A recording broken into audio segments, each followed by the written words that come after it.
As the standoff in the Sikkim border continues for the third straight week with China and Indian troops at loggerheads in the border, there is a lot of talk happening about war in Chinese media, and Indian media is not far behind.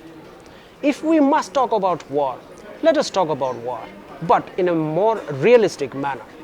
Let us talk about what are the what are our capabilities on the ground, on the air, and on the seas.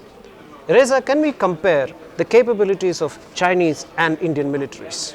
Well, I'd like to begin with a caveat, that I think nobody really in both the countries wants a war. I don't think an average Indian wants a war. I don't think the Chinese people want a war. But the war drums are being beaten, more so by the Chinese media in the last few days. And, usually when people talk about something like this, they would look at a benchmark, and that is the 1962 border war between India and China, when the Indian army was given a bloody nose by the Chinese, and the troops advanced right into Assam. Well, I think the situation has changed, but again, if you even go by reports in the Hindustan Times in the recent past, I believe there was an Indian Defense Ministry document which said the combat ratio between China and India is something of the order of 3:1. Now, India has plans to cut that ratio to its advantage by bringing it down to about 1.5:1, but that is going to be done by 2027, still another 10 years away. So as things stand now, numerically, the Chinese do have a larger military. I believe it's something like 2.6 or somewhere of that magnitude, whereas India's total military manpower is about 1.3 million. So numerically, yes, they do have the advantage as far as ground forces are concerned. Their number of combat aircraft is also much higher, almost double the number of combat aircraft that India has. As far as tanks and armored vehicles go, again, they do have, I think, something like 6,000 tanks to India's 4,000 odd. They do have a larger navy, although both navies have only one aircraft carrier.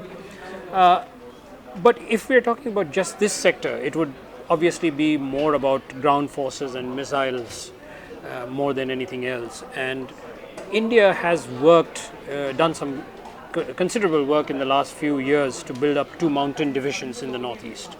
So a conflict, if it were to occur in this region, wouldn't be the same as 1962. But we should also remember that one of the biggest militaries in the world, the US forces, is continuing to have a war of over 16 years in Afghan region against the Taliban, and which basically makes us feel that big is not necessarily better. So the problem with that war, and the problem that I see in this war, is that there is a possibility of this becoming not just a small skirmish, neither a conventional war, but a protracted asymmetrical war that may continue. In that case, do we have the capabilities to actually drag on a conflict? I think, the era of long drawn out wars is practically over. Would both these countries be able to drag it out? Possibly for a few months or so.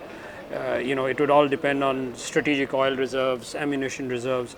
But my personal feeling was that if there were to be a conflict, again, as I said, nobody wants a conflict, but if there were to be a conflict, it would possibly be a very bloody and very short affair. I disagree with you on that thing. I think it is going to be a much shorter affair. There possibly will be a lot of casualties on both sides. And it's hard to see anyone really, getting the upper hand over here.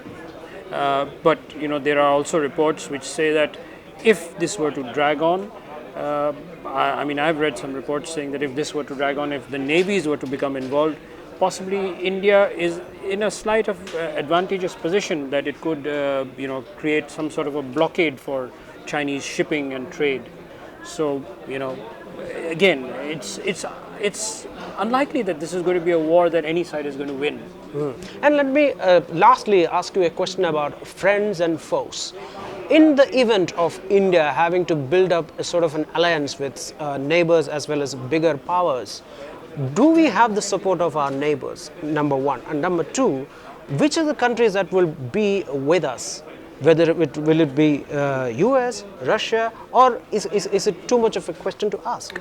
I think this is going to be a very difficult question to ask because the world order has really fragmented in the last few months. I mean, we have seen amazing changes all around the world. Now, India is not part of any military grouping like NATO, and one really doesn't see somebody like Trump deciding to come to India's support if this were to happen. Although Trump is no friend of China, I mean he would not want to get dragged into any sort of conflict. On the other hand, I mean, as far as the neighborhood goes, we would probably have more problems because a conflict between India and China would be the perfect opportunity for somebody like Pakistan to play up some sort of mischief on the western borders.